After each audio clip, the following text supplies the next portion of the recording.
जगद्गुरु तुकाराम महाराज की शरणागत दीनार्थे परित्राण परायणी सर्वस्यार्ति हरे देवी मुक्ताबाई नमोस्तुते। नमामि सद्गुरुं शान्तं सच्चिदानंद विग्रहं पूर्णब्रह्म परानंद मीशमानंदी वल्लभम।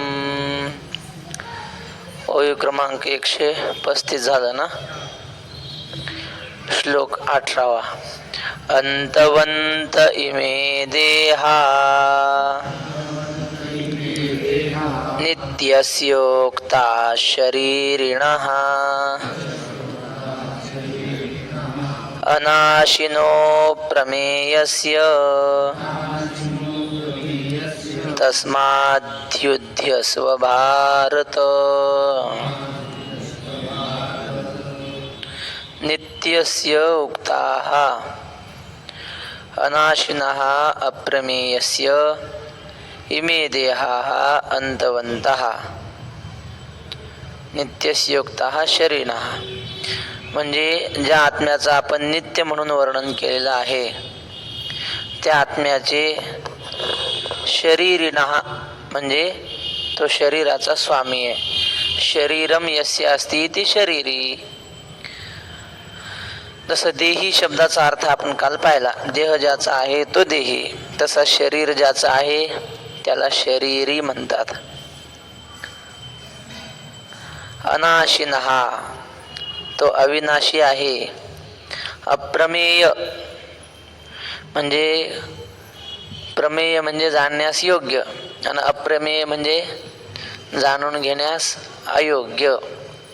असा तो प्रमाणाने न कळणारा. जे प्रमाणाने कळतं त्याला प्रमेय म्हणतात, प्रमाणाने कळत नाही त्याला अप्रमेय म्हणतात. तर हा आत्मा अप्रमेय आहे. म्हणून अर्जुना तो अविनाशी असल्यामुळं हे भारत तस्मात् युध्यस्व, म्हणून अर्जुना तो युद्ध कर. माऊलीने या श्लोकाचा भावार्थ एका ओवीत लिहिला.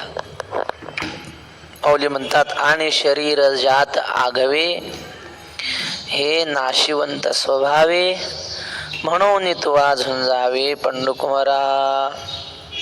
शरीर जात म्हणजे शरीरधारी किंवा आकाराला आलेलं सगळंच कसं आहे, नाशिवंत आहे, स्वभावतः नाशिवंत आहे. म्हणजे माणसाचं शरीर नाशिवंत आहे. पहिलं जसं होतं तसं राहत नाही. किती मोठा पैलवान असला, म्हातारपण आलं की हातात काठी घेऊनच चालावं लागतं, आहे की नाही. शरीर कसं आहे, नाशिवंत आहे. रोज जरी वाटीभर तूप पिलं लहानपणापासून तरी केस पांढरे व्हायचे ते होतातच. ते काय सोन्याचं भस्म वगैरे खातात म्हणे लोक. काही खा, शरीर त्याचा धर्म सोडणार नाही. फक्त एवढं आहे की आपण आपल्या शरीराची काळजी घेतली पाहिजे, हे खरं आहे. शरीर माध्यम खलु धर्म साधनम. पण त्याचा स्वभाव आहे ना फुटणं, नासणं. ते म्हणले साखरे महाराज सांगायचे, महिलांच्या हातात बांगडी असते की नाही, ती काचाची बांगडी किती नाजूक असते. असं चालता चालता रस्त्याला हात लागला, ते रस्त्याला नाही दाराला हात लागला तरी फुटते ती बांगडी. पण एवढी नाजूक असलेली ती बांगडी जर एखाद्या डब्बीमध्ये व्यवस्थित ठेवली, एखाद्या अलमारीत, तर ती बांगडी तशीच 100 वर्ष सुद्धा राहू शकते जर सुरक्षित ठेवली तर.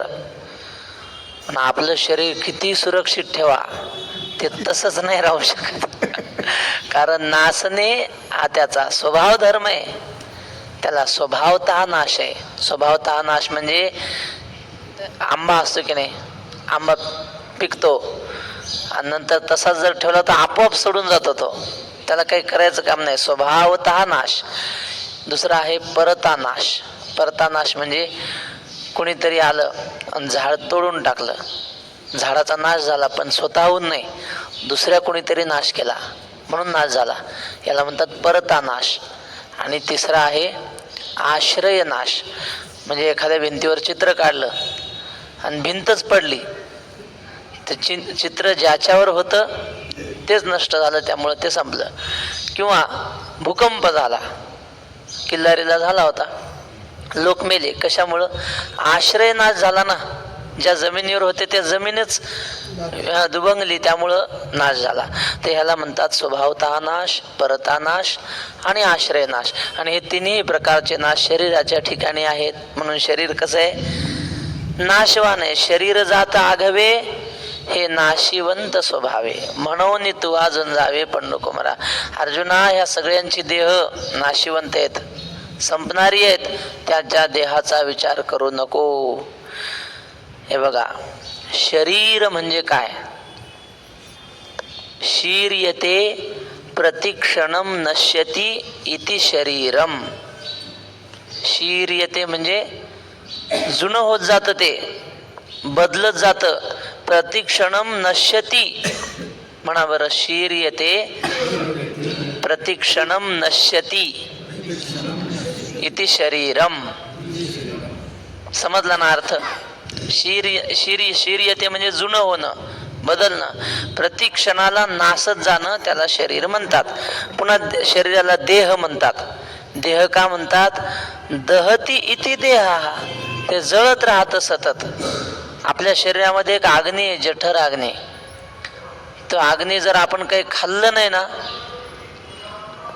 तो दुसरं काहीतरी त्याला पाहिजेच. आपण हे शरीर अन्न नाही खाल्लं तर तो रक्त जाळतो. मग सतत पोटामध्ये अग्नी जाळत राहतो तो शरीराला. म्हणून त्याची भूक भागवण्यासाठी अन्न द्यावं लागतं. जळत राहतो आपला देह. त्या सापाच्या अंगात उष्णता असते विषाची, म्हणून त्याला कात येते. त्याची त्वचा ती जळून जाते. मग ती काट टाकली की पुन्हा त्याला नवा देह मिळतो. तसं आपल्याही शरीरामध्ये ती अग्नी आहे, ती सतत शरीराला जाळत राहते. म्हणून त्याला दहती, जाळल्या जातो म्हणून हा देह. स्वामी विवेकानंदांनी असं म्हटलंय की आमची भारतीय संस्कृती किती विकसित तिचे विचार होते जुन्या काळात. आपल्या भारतीय संस्कृतीमध्ये माणूस मेला की त्याला जाळतात. बहुतेक जास्त परंपरामध्ये जाळतात, क्वचित काही परंपरेमध्ये पुरलं जातं. म्हटले आमची संस्कृती अशी आहे, त्यांना माहिती आहे की एकदा देहातला हा आत्मा निघून गेला की पुन्हा या शरीरात तो येत नाही. पण ख्रिश्चन आहेत की नाही, दुसरे समजा ही मुसलमानाची संस्कृती, त्यात पुरतात. आणि ख्रिश्चनात भावना काय माहिती का? ते दरवर्षी त्याला उघडतात जाऊन. त्यांची भावना अशी की तो आत्मा पुन्हा या शरीरात येईल आणि जिवंत होतील. म्हणून त्यांनी करोडो, त्या हजारो राजांची शरीर जतन करून ठेवलीत अजून. की त्यांची भावना अशी की पुन्हा त्या काय म्हणतात ते पिरॅमिड वगैरे आहेत ना, त्या पिरॅमिडमध्ये ममी म्हणतात त्याला, तसंच ठेवतात ते. आणि त्यांची भावना की पुन्हा हे जिवंत होतील. स्वामी विवेकानंद म्हणजे माझी भारतीय संस्कृती अशी दिव्य आहे. त्यांनी सांगितलं एकदा शरीरातला आत्मा गेलेला येत नसतो, जाळून टाकतात आपल्या याच्यामध्ये. कशाहून आठवलं मला, हे दहती, जाळल्या जातो म्हणून त्याला देह म्हणतात. अशा प्रकारे शरीराचं सांगितलं. माऊली म्हणतात आणि शरीर जात आघवे हे नाशिवंत स्वभावे, म्हणून तू अजून जावे. अर्जुना, म्हणून तू युद्ध केलं पाहिजेस असं मला वाटतं. शरीर जात म्हणण्यामध्ये शरीरच नाही, आकाराला आलेले सगळे पदार्थ, वाडे वगैरे असतात, चिरेबंदी वाडे. माणसं मरतात त्या वाड्याचे मालक, पण वाडा तसाच राहतो. कितीतरी किल्ले आहेत, ते किल्ले तसेच आहेत महाराज. अजून कितीतरी वाडे आहेत असे, काय जुन्या लोकांनी बांधले असतील. पण ते सुद्धा काय फार दिवस नाही राहत. कालांतराने त्याची झीज होते, डागडुजी करावी लागते.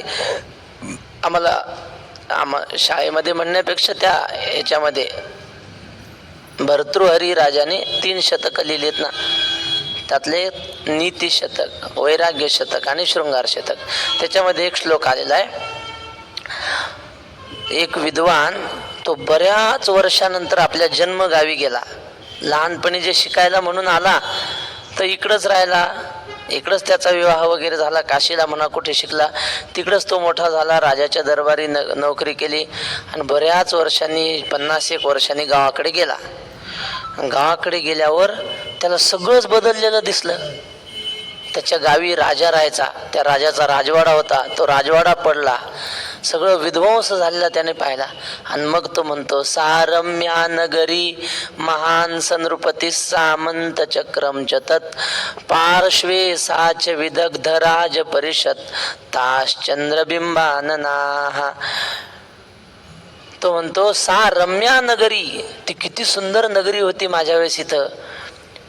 सार महान सनृपती, केवढा मोठा तो राजा, किती त्याचा सन्मान.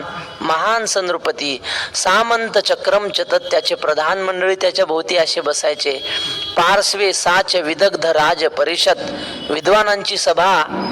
पुन्हा ताश्चंद्र बिंबाननाहा, त्या राजाच्या सेविका अत्यंत सुंदर असलेल्या त्या राजाची सेवा करायच्या. उन्मत्त खलु राजपुत्र निवहस ते बंदिन ता कथा, राजाची ती उन्मत्त तरुण पोर ते सुद्धा आम्ही पाहिलेत. आणि त्या सगळ्या गायनाच्या सभा, विद्वांतांच्या सभा. सर्वम यस्य वशात गात स्मृतिपथम कालाय तस्मै नमहा. तर म्हणतो हे सगळं होतं, पण आता सगळं आठवणीत राहिलंय फक्त. आता ते तसं राहिलं नाही. स्मृतिपथम म्हणजे ते आता फक्त आठवणीच्या मार्गात आहे. कालाय तस्मै नमः आहे. कशामुळं होतं? काळामुळं सगळं होतं. काळ जसं जाईल त्याच्याबरोबर सगळं जातं. तसं माऊली म्हणतात शरीर जात. शरीर जात म्हणजे जे जे जन्माला आलं ते सगळं नष्ट होणार. हे अर्जुना खरंय. त्यामुळं तू आता यांच्या शरीराच्या नाशाचा विचार करू नको, तर तू आधी युद्ध करायला तयार हो, असं माऊलीने एका ओळीमध्ये या श्लोकाचा भाव लिहिला. असं का करतात बरं माऊली? कधी कधी 20-25 ओव्या, नाही 200-200, 300-300 ओव्या आहेत एका श्लोकावर, आणि इथं फक्त एकच ओवी, पुढे एक येणार आहे वासांशी जीर्णावर. एक श्लोक एक ओवी. असं का? तर माऊलींचं असं आहे की झालेला विषय पुन्हा आणायचा नाही. ह्या श्लोकात जे सांगायचंय ना ते आधी झालेलं आहे. त्यामुळे आता उगीच विस्तार करण्यात मजा नाही. नाही तर काहीतरी कारण काहीच नसतं आणि विस्तारच खूप. दररोज तेच. एक राजा होता. तो राजा म्हणे मला न संपणारी गोष्ट जो सांगीन त्याला मी करोडो रुपये बक्षीस देईन, पण गोष्ट संपली नाही पाहिजे. अशी आहे का एखादी गोष्ट जगात? मग लोक यायचे महाभारत घेऊन बसायचे सांगत. ते महाभारत जरी असलं तरी संपत आहे ना ते. काय 18 पर्व झाले संपलं. राजा म्हणायचं हे नाही पाहिजे. पुन्हा रामायणाचार्य यायचे. मग रामायणाचार्य लांबलं पाहिजे म्हणून मध्ये गाणे म्हणून सांगायचे, पण ते लांबलं तरी संपत आहे ना ते. आता कोण सांगणार बा याला? एक हुशार होता, तर म्हणला मी सांगतो न संपणारी गोष्ट. आला राजाच्या समोर बसला, भजन घेतलं सुरुवातीचं, आणि म्हणलं हे बघा महाराज, एकदा काय झालं, एका शेतकऱ्याने शेतामध्ये ज्वारी पेरली. त्याला 100 एकर जमीन होती. मध्ये दुसरं काहीच नाही, इथून तिथून ज्वारीच पेरली म्हणे. असं काही पीक आलं, मळणी केली, आणि फार मोठं त्याचा गोदाम होता. म्हणजे ते धान्य साठवण्याचं ते सगळं गोण्यांनी भरून गेलं, एवढं मोठं गोदाम. आणि त्या गोदामाला खिडकी होती एक. त्या खिडकीतून एक चिमणी आली. त्या चिमणीने एक ज्वारीचा दाणा उचलला, भुरकून उडून गेली.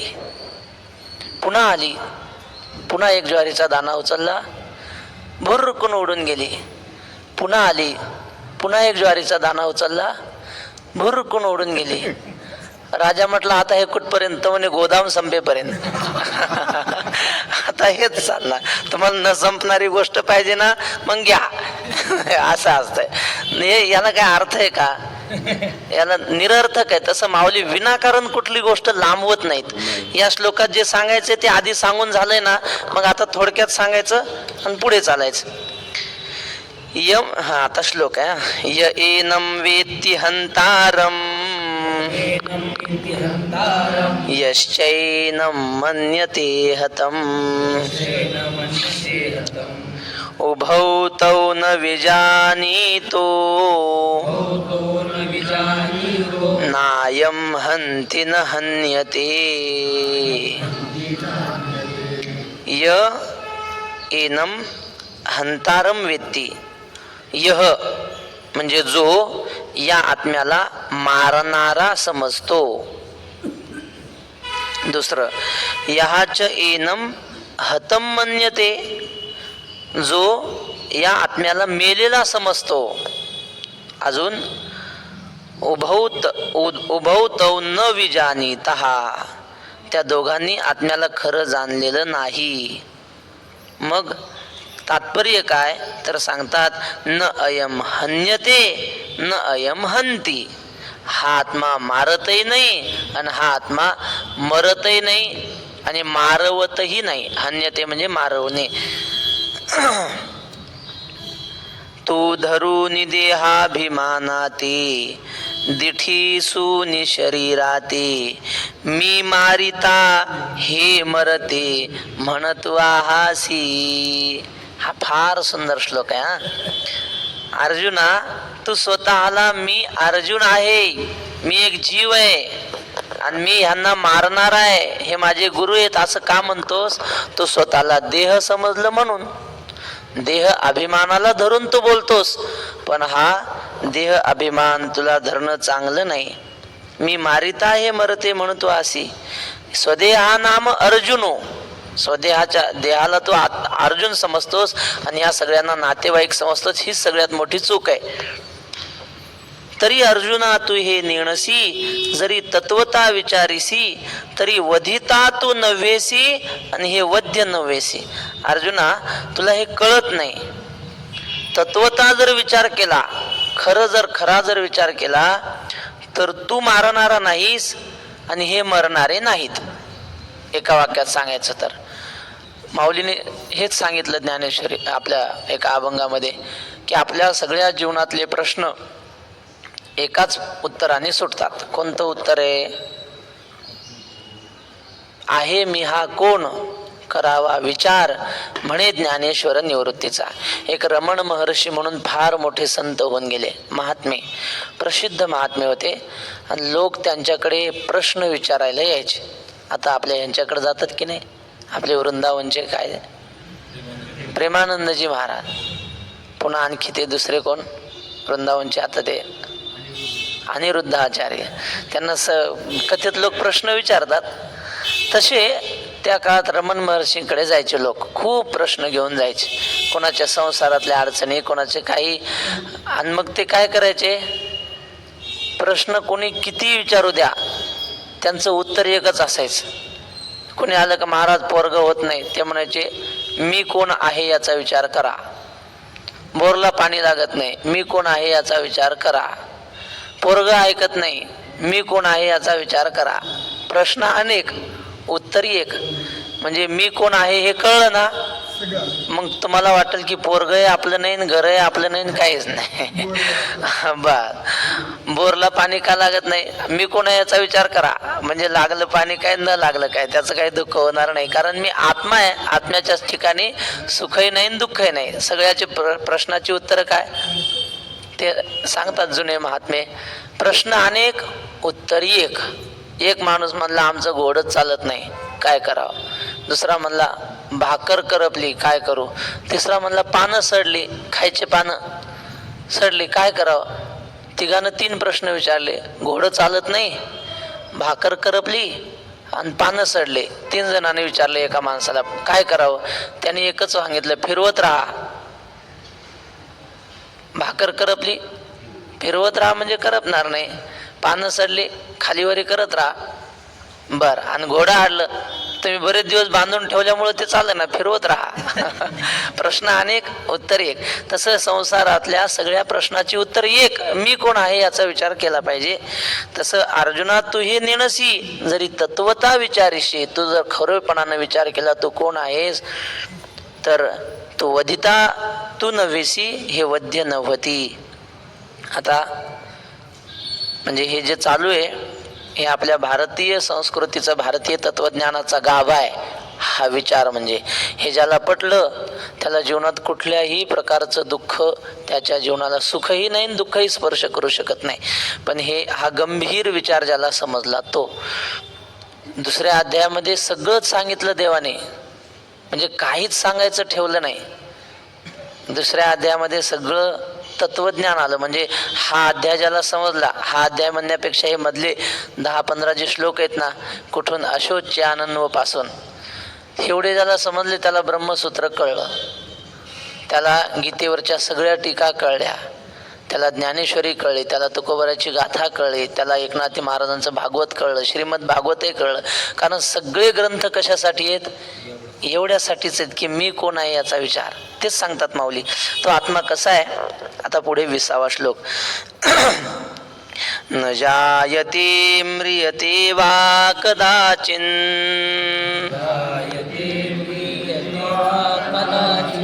नायं भूत्वा भविता वा न भूयः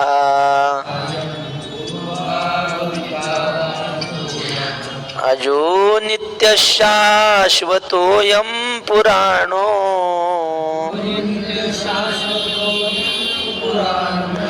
न हन्यते हन्यमाने शरीरे.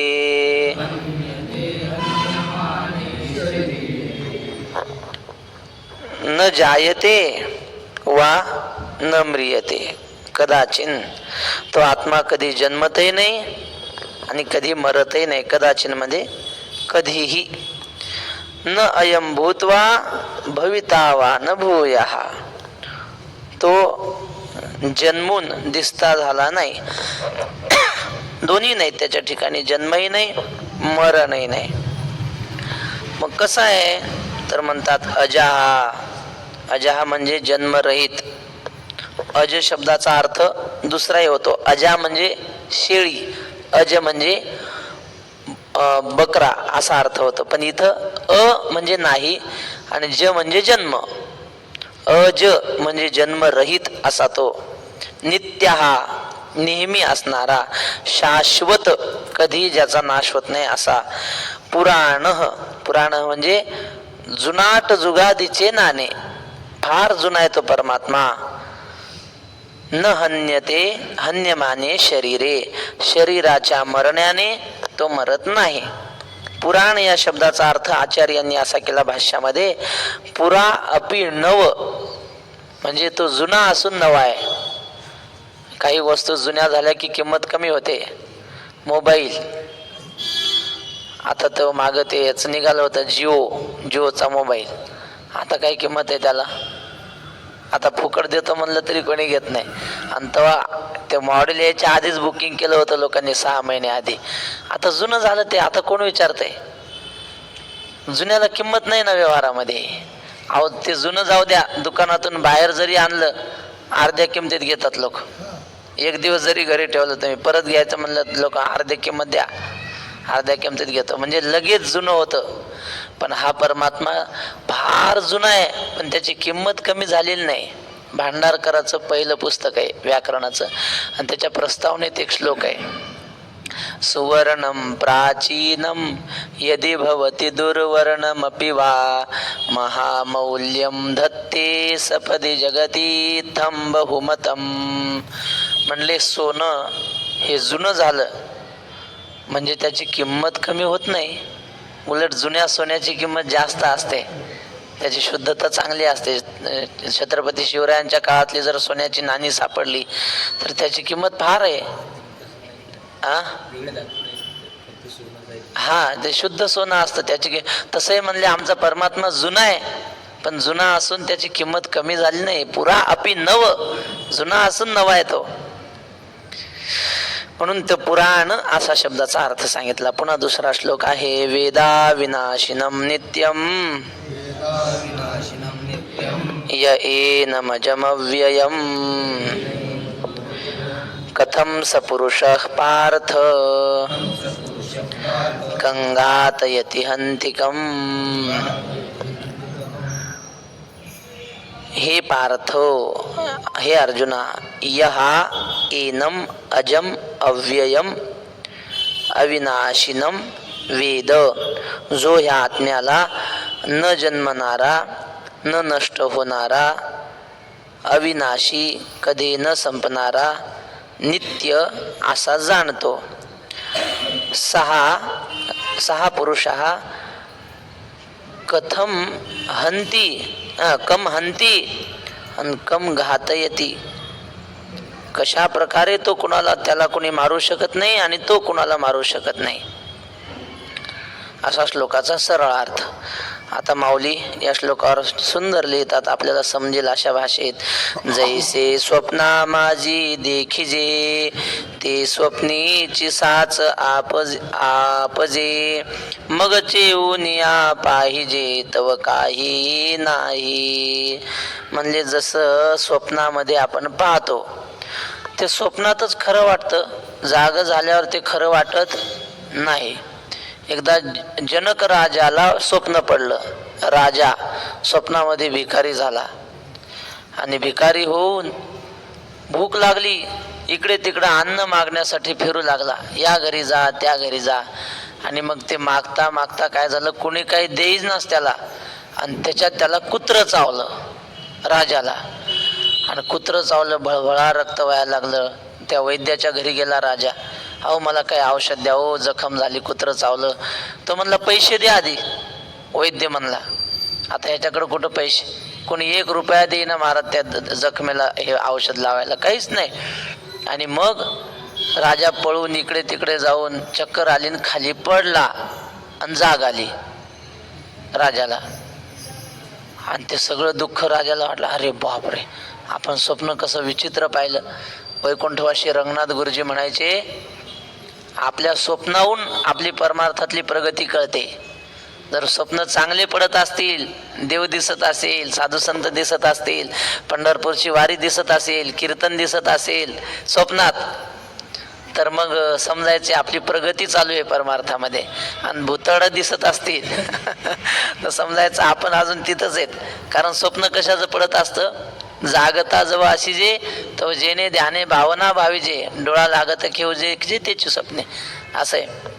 तेव्हा त्या राजाला असं विचित्र स्वप्न पडलं. भिकारी झाला, कोणी काही देईना, अन्नासाठी तळमळ झाली, आणि जागा झाला तर पाहतो तर मोठ्या गादीवर आहे, नोकर चाकर सेवेला आहेत. राजाला कळना मग काय भानगड आहे, असं स्वप्न कसं काय पडलं. आणि तो गादीवर येऊन बसला. हजारो विद्वान होते सभेत. विद्वान आला की नमस्कार करायचा. राजा एकच विचारायचा, ते खरं की हे खरं. म्हणजे काय, स्वप्नातलं खरं की हे आता मी ऐश्वर्यात आहे.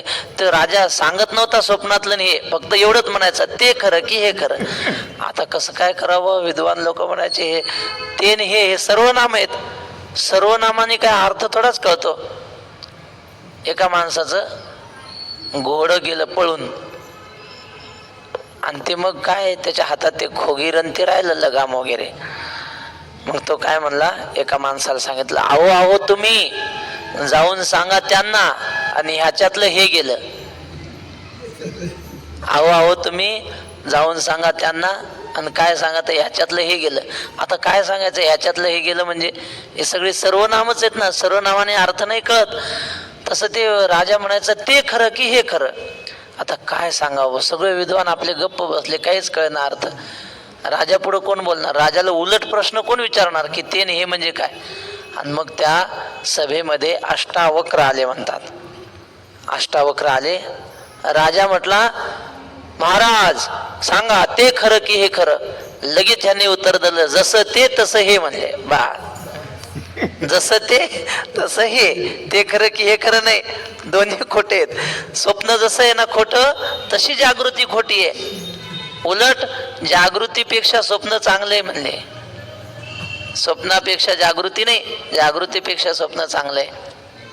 स्वप्न जसं जागृती, कारण हे बघा, जागृतीत जे पदार्थ आपल्याला दिसतात ते सुषुप्तीत नाहीत.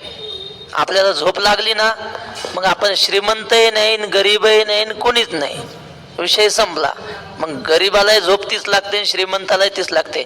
जागृतीतले पदार्थ झोपेत काही दिसत नाहीत आणि स्वप्नात कामाला येत नाहीत. एका माणसाला स्वप्नामध्ये भयंकर तहान लागली, तहाने पाण्याने व्याकुळ झाला, इकडं पळ तिकडं पळ पाण्यासाठी. आणि खरं पाहिलं तर झोपताना तांब्याभर पाणी उशाला घेऊन झोपला होता, फुलपात्र झाकलेलं, आणि स्वप्नात तर तहान लागली. आता उशाला पाण्याचा तांब्या ठेवलेला आहे, पण तिथं कामी येतो का स्वप्नात? नाही. म्हणजे जागृतीतले पदार्थ स्वप्नात कामाला आले नाही, तसे स्वप्नातले पदार्थ जागृतीत नाहीत. जे इथं आहे ते तिथं नाही, तिथं आहे ते इथं नाही. म्हणजे जसं स्वप्न आहे ना, तशीच जागृती आहे. म्हणून तर माऊलींचा अभंग आहे ना, इसाते आलिया ओळगा सारंग धरू नाहीतरी संसारू जाईल रया कवनाचे मायबाप कवनाचे गणगोत मृग जळवत जाईल रया विषयाचे समसुख बेगडाची बाहुली आभराची सावली आणि ज्ञानदेव म्हणे पाहता पाहिले स्वप्नीचे चेईले जाईल रया रया रया म्हणजे राजा विदर्भात म्हणतात ना जाऊ दे राजा काय राजा म्हणण्याची पद्धत आहे माऊलीने विदर्भाच्या भाषेतच लिहिलं आहे अभंग राजा म्हणतात अहो ज्ञानेश्वरीत सुद्धा पहिली ओवी ओम नमोजी आद्या वेद प्रतिपाद्या जय जय सुसंवेद्या आत्मरूपा देवा तुची गणेशू सकलार्थमती प्रकाशू म्हणे निवृत्तीदासू अवधारी जो जी जाय जो खरं जो म्हणतात विदर्भात अवधारी जो कोणती भाषा आहे विदर्भातली भाषा आहे मी विदर्भातला नाही बरं नाही तर तुम्ही म्हणसान विदर्भातलं तसं काही नाही पण माऊलींनी सगळ्या भाषा सगळ्या भागातल्या भाषा आणल्या ना ज्ञानेश्वरीत पण मला सांगायचं आहे की पहिला मान विदर्भाला आहे म्हणून सांगेल हा नाही जास्तही नाही म्हणता येत पण प्रेम जास्त विदर्भाची भाषा गोड आहे काही भागात मराठीत सांगतो तुम्हाला काही भागातल्या भाषा अशा आहेत ते लय कठोर ते माणूस प्रेमानं बोलायला लागला तरी असं दगड आणल्यासारखं वाटतं अशी ते नाही ते नाव घेता येत नाही इकडं टेप होते म्हणून नाही तर तुम्हाला नाव घेऊन मी सांगितलं असतं ते लोक कसे बोलतात विदर्भ हा पुण्यवान राष्ट्र आहे पुऱ्या पंढरपुरात सर्व अन्नक्षेत्र विदर्भातलेच आहे हा नाही कोण म्हणते आम्ही विदर्भातल्या लोकांना मामा म्हणत असतो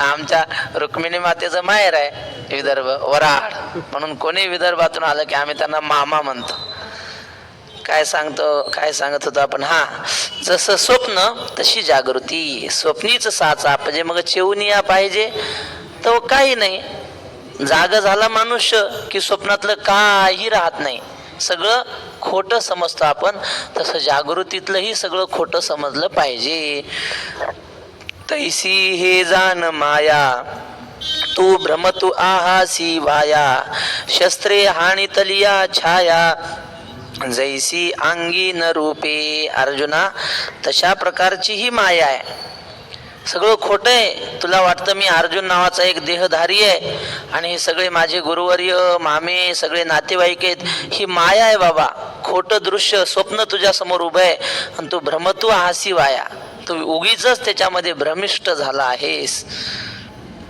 शस्त्रे हाणितलिया छाया जैसी अंगी न रूपे एखाद्या माणसाची सावली पडली आणि त्या सावलीला शस्त्रांनी मारला असं मानत तोडली कशाची सावलीची लागते का ते माणसाला शस्त्रे छाया हाणितलिया अंगी न रूपे ते माणसाला लागत नाही तसं यांचे देह मेले म्हणजे आत्म्याला काही होत नाही आत्मा तसाच राहतो आत्मा अमर आहे पुढे का पूर्ण कुंभ उलंडला तीथ बिंबाकारू दिसे भ्रंशला परिभानु नाही नासला तयासवे मग आता माऊली दुसरा दृष्टांत देतात पूर्ण मडक्यामध्ये पाणी भरून ठेवलं अनेक मडके नाही एकच मडकं म्हणा पूर्ण असं भरून ठेवलं अंगणामध्ये आणि मग काय होतं दिवस उगवला की असा डोक्यावर सूर्य आला की त्याचं प्रतिबिंब त्या पाण्यात पडतं पूर्ण कुंभ उलंडला तिथं बिंबाकारू दिसे मग लहान लेकराला काय वाटतं त्या मडक्यात सूर्य असं वाटतं मग आता त्या मडक्यातलं पाणी दिलं वतून मग आता सूर्य संपला काय सूर्य नष्ट झाला का नाही माऊलीनी बरोबर पूर्ण कुंभ उलंडला असं दिलं अर्ध मडकं वतून दिलं ना तरी सूर्य दिसतो आणि थोडं आपण मडक्यातलं पाणी जरी ओतलं सगळं तर थोडं राहतं त्याला पुन्हा मडकं असं ठेवलं ना ते इकडून तिकडून पगळून बरोबर बुडाला एवढं जमा होतं आणि तेवढ्यातही सूर्य दिसू शकतो म्हणून माऊलीने सांगितलं पूर्ण कुंभ ठणठणीत कोरडा केला असं पूर्ण एक एक थेंब त्यातला निथरू दिला आणि मग मडकं ठेवलं आता त्यात सूर्य दिसेल का नाही आधी दिसत होता म्हणजे आधी सूर्य होता आता पाणी ओतून दिला आता सूर्य राहिला नाही म्हणजे सूर्य कसा झाला नष्ट झाला हो की नाही हाव काय म्हणता मग ते सांगता तुम्ही हावच म्हणून राहिले बा मग तुम्ही काय म्हणलं की आहोत म्हणता मग. कुंभामध्ये हा, कुंभ नष्ट म्हणताच येत नाही. कुंभामधलं नष्ट, कुंभात नव्हताच तर काय नष्ट होईल तसं. मग तसा आत्मा हा शरीर जरी मेलं, पाणी सांडलं तरी सूर्य नष्ट होत नाही, तसं शरीर जरी मेलं तरी आत्मा नष्ट होत नाही. माऊली सोपा दृष्टांत देऊन सांगतात. आपल्या घरात असतात मडके गिडके म्हणून घरातले उदाहरण. ना तरी मठी आकाश जैसे, मठाकृती अवतरले असे, तो भंगलिया पैसे स्वरूपची. मग आता हरिपाठात सांगितले ना, सर्वा घटी राम देहा देही एक, सूर्यप्रकाशक सहस्रश्मी किंवा ज्ञानदेवा प्रमाण आत्मा निदान, सर्वा घटी पूर्ण एक नांदे. घट माऊलीचं आवडीचं उदाहरण. तेव्हा म्हणले घट आहे हे बाहेर आहे, सगळं आकाशच आहे. आणि घटात जी मोकळी जागा आहे ते आकाशच आहे. फक्त बाहेरच्या मोठ्या आकाशाला महाआकाश म्हणतात, आणि मडक्यात जी रिकामी जागा आहे तिला घटाकाश म्हणतात. फरक झाला की नाही. बाहेरचं महाआकाश आणि मडक्यात आहे ते घटाकाश. आणि मग मडकं फुटलं, मग घटाकाश हे संपलं की नाही. हो काय हा असं म्हणा. त्यातलं हा मडकं फुटलं म्हणजे त्याच्यातलं आकाश नष्ट होत नाही. मडकं फुटलं की त्या जे आकाश घटाकाश ही संज्ञा आली होती ती त्याची संज्ञा संपते, ते महाकाश रूप असत. एवढंच. मडकं फुटलं तरी आकाश फुटत नाही, आकाशाचं काही होत नाही. तसं म्हटले देह नष्ट झाला तरी आत्म्याचं काही होत नाही. नाही ते पुढे आहे. सध्या आत्म्याचा अविनाशीपणा सांगायचा. हा, तो भंगलिया पैसे स्वरूपची. मडकं फुटलं की त्या घटाकाशाला, जी घटाकाश संज्ञा आली होती महाकाशाला, ती संज्ञा जाते, नाव जातं, आणि त्या घटाकाश महाकाश स्वरूप होतं स्वरूपची. तैसे शरीराच्या लोपी सर्वथा नाश नाही स्वरूपी, म्हणून तू हे नारोपी भ्रांती बापा. म्हणून अर्जुना, शरीर नष्ट झालं म्हणजे आत्मा नष्ट होतो असा आरोप तू करू नको. सर्वथा नाश नाही स्वरूपी. स्वरूपाला म्हणजे आत्मस्वरूपाला कुठल्याही प्रकारचा नाश नाही. म्हणून असा हे मरतील माझे नातेवाईक असा आरोप तू करू नको. आरोप म्हणजे काय? नसलेलं लावणं, त्याला आरोप म्हणतात. असा आरोप करू नको. हे संपणारे नाहीत. भ्रांती बापा, हा सगळा भ्रम आहे तुझा. भ्रम म्हणजे जे ज्याच्या ठिकाणी नाही ते त्याच्या ठिकाणी दिसणं म्हणजे भ्रम म्हणतात. रज्जूच्या ठिकाणी सर्प त्रिकाला म्हणजे त्रिनिकालात नाही पण भासणं, याला भ्रम म्हणतात. काल आपण भ्रमाचं उदाहरण पाहिलं ना. जाऊ दे, आता श्लोक घेऊ. हा, महत्वाचा श्लोक आहे. वासांशी जीर्णानि यथा विहाय, नवानि गृह्णाति नरोपराणि, तथा शरीराणि विहाय जीर्णान् नन्यानि संयाति नवानि देहि. वैकुंठवासी पांडुरंग महाराज वैद्य ते अशी चालीत म्हणायचे. आपण आधीचा कसा म्हणला, वासांशी जीर्णानि यथा विहाय, ही प्रसिद्ध चाल. पण बाबा असं म्हणायचे, वासांशी जीर्णानि यथा विहाय, नवानि गृह्णाति नरोपराणि, तथा शरीराणि विहाय जीर्णान् न्यन्यानि संयाति नवानि देहि. तर आता माऊली उदाहरण, गीता माऊली उदाहरण देते की जशी जीर्णानी वासानी विहाय नरहा अपराणी नवानी गृह्णाती, म्हणजे जुने झालेली वस्त्र माणसं टाकून देतात आणि नवी घालतात. बर, तथा जीर्णानी शरीराणी विहाय देही अन्यानी नवानी संयाती, म्हणजे त्याप्रमाणे देही असलेला हा आत्मा जुनं झालेलं शरीर टाकतो आणि नवीन घेतो, मग दुसऱ्या शरीराचं स्वीकार करतो. आता हा झाला श्लोक. माऊली त्याचं भाषांतर करतात. जैसे जीर्ण वस्त्र सांडिजे मग नूतन वेढीजे, तैसे देहांतराते स्वीकारिजे चैतन्यनाथे. जुने कपडे झाले की मग टाकून दिले जातात, फाटतात. जुनं वापरू वाटत नाही ना माणसाला, फाटलेलं हे केलं. बाबा म्हणायचे शिष्य गुरुचे कपडे धुतो. मग हुशार शिष्य काय करतो माहितीये का, त्याला धोतर नेसाय नसलं की गुरुचं धोतर धुता धुता जरासं फाडायचं. मग गुरुजी पाहतात धोतर फाटलं गड्या, ते म्हणतात बाळू हे राहू दे तुला, देतात. मग याचं काम झालं. असे हुशारपणा करावं लागते. तर जुनं झालं फाटलं की माणसाला घालू वाटत नाही, टाकून देतो माणूस. आणि मग काय घालतो, नवीन घालतो. जुन्या काळात माणसाला, एका माणसाला फार तर 2 कपडे, आता एका अलमारी भरून आहेत. असं म्हणतात माणूस मेला सरपण आणायचं कामच नाही, एवढे कपडे आहेत एकाच्या घरी. नवे कपडे घालतात, जुने टाकून देतात. तसंच आहे म्हणले आत्मा सुद्धा. हे शरीर जुनं झाल्यावर, आता त्या आचार्याने फार भारी लिहिलंय, तेवढं तर तुम्हाला वाचून दाखवतो.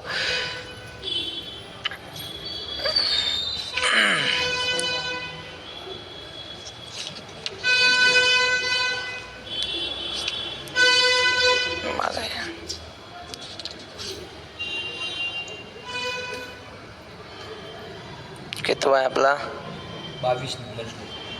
22 क्रमांक आहे. बर सापडला. आचार्य म्हणतात वासांशी म्हणजे वस्त्राने, जीर्णानी म्हणजे दुर्बलताम गताने, यथा लोके विहाय म्हणजे परित्यज्य, नवानी अभिनवानी गृह्णाती, उपादत्ते म्हणजे स्वीकार करतो. नराहा पुरुषाः अपराणी अन्यानी तथा तद्वत एव शरीराने विहाय जीर्णानी अन्यानी संयाती संगच्छती नवानी देही आत्मा पुरुषवत अविक्रिया एव इत्यर्थः. म्हणजे माणसानं कपडे बदलले म्हणजे माणूस बदलत नाही, माणूस तोच असतो. तसं आत्म्याने शरीर बदललं म्हणजे आत्मा बदलतो असं नाही, आत्मा तोच असतो. बस एवढंच सांगायचं. आता थोडं लक्ष देऊन तुम्ही ऐका, वेळ आपली संपलेली आहे. वैकुंठवासी वक्ते बाबांनी या श्लोकावर इंद्रायणीच्या घाटावर कीर्तनात हा श्लोक सांगितला. म्हटले याच्यावर मधुसूदन सरस्वतींनी आक्षेप घेतलेला आहे. देवानं काय सांगितलं, जुने वस्त्र टाकायचे आणि नवीन घालायचे, तसं जुनं शरीर सोडायचं आणि नवीन शरीर घ्यायचं, असं आत्म्याच्या बाबतीत होतं. मग बाबा म्हणले, मधुसूदन सरस्वतीने आक्षेप घेतला, देवा तुम्ही उदाहरण दिलं पण उदाहरण जमलं नाही म्हणे. उदाहरण काय दिलं, जुन्या कपड्याचं ना. अहो पण जुने टाकून नवे घालताना माणसाला आनंद होतो की नाही. जुनं द्यायचं टाकून, आता बस झालं, कवर घालता हे शर्ट इर झालं म्हणते, आता अंगरक टाकून देतात. आणि नवं घातलं की मग भारी वाटतं का नाही, आनंद वाटतो. आणि तसं म्हटले आत्म्याला जुनं शरीर टाकताना आनंद होतो काय, मरताना आनंद होतो का माणसाला, तरफडतात, जाऊ नये वाटतं हे शरीर. ते काय ते आमचे वडील भजनात म्हणतात, कुडी सांगते आत्म्याला नका सोडून जाऊ मजला. हे शरीर कुडी त्या आत्म्याला म्हणते मला सोडून जाऊ नका. त्या दोघांची ओढाताण होते, त्यामुळं त्रास होतो की आनंद होतो. जुनं शरीर सोडताना त्रास होतो, बरं जाऊ द्या सोडताना. आणि जन्म घेताना तरी काही सुख आहे का, तिथंही त्रासच आहे ना. ते मदालक्षित आहे बघा कडवं.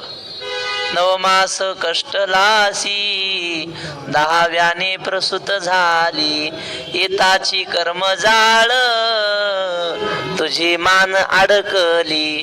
आकांतुते जननीये दुःखे धाय मोकली. स्मरे त्या हरिहरा ध्यायी कृष्ण माऊली. पर्ये दे मदालसा सोहम जो जो रे बाळा. आईच्या उदरातून जन्म घेताना सुद्धा त्रास आणि इकडं मरतानाही त्रास. म्हणजे जुनं शरीर टाकतानाही दुःख आणि नवं घेतानाही दुःख, असं आहे की नाही. आणि उदाहरणात इकडं काय होते, वस्त्र जुनं टाकताना आनंद आणि नवीन घालताना आनंद. उदाहरण जमलं का सांगा? विरुद्ध झाले की नाही? शंका समजली ना? तर ही कुणी शंका घेतली? मधुसूदन सरस्वतींनी देवाची चूक काढली या श्लोकात. म्हणले हे बरोबर नाही देवा, उदाहरण बरोबर देता नाही आलं तुम्हाला. पण मग ते भक्त होते. मधुसूदन सरस्वतीने शंकाही घेतली आणि पुन्हा तिचं समाधानही केलं. ते म्हटले हे पहा, शंका तुम्हाला समजली की जुनं वस्त्र टाकताना आनंद होतो, नवीन घालताना आनंद होतो. तसं जुनं शरीर टाकतानाही दुःख होतं आणि नवीन घेतानाही दुःख होतं. हे विरुद्ध झालं. पण म्हटले हे पहा, जुन्या काळात अशी वस्त्र असायची, जुन्या काळातले पाटील लोकांचे फेटे, त्या फेट्यात चांदी मडवलेली असायची. पटका जाळला ना तर छटाकभर चांदी सापडायची पटक्यात. महिलांच्या साड्या अशा होत्या, त्याच्यात सोन्याची तारा असायची. मग आता असं वस्त्र त्याच्यात चांदी सोनं मडवलेलं आहे, ते जुनं जरी झालं तर टाकून देताना दुःख होते की नाही? असं पुन्हा मिळणार नाही. काय सुंदर वस्त्र आहे, ते टाकून देतानाही दुःख होते.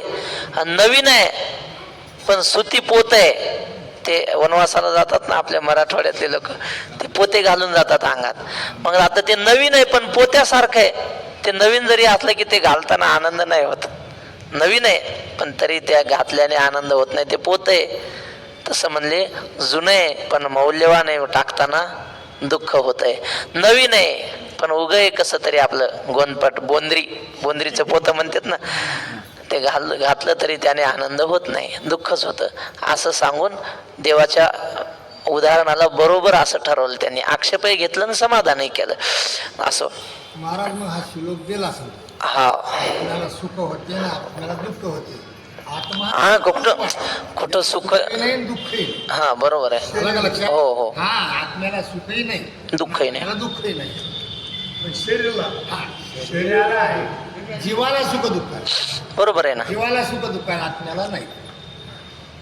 बरोबर आहे. तेच सांगितलं ना. एकंदर या श्लोकाचं तात्पर्य तेच आहे, तुम्ही जे म्हणले ते.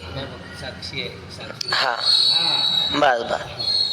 तर अशा प्रकारे हा श्लोक पूर्ण झाला. आता आपल्या सगळ्यांची आम्ही क्षमा मागतो. आम्हाला 2 दिवस आमच्या गुरु महाराजांच्या आज्ञेने जरा बाहेर गावाला जायचे. गुरु आज्ञा बली अशी मोडता येत नाही, म्हणून फक्त 2 दिवस आपल्या सगळ्यांची आम्ही रजा घेतो. उद्या आणि परवा 13व्याच्या दिवशी पाठ रोजच्या प्रमाणे आपला सुरू होईल.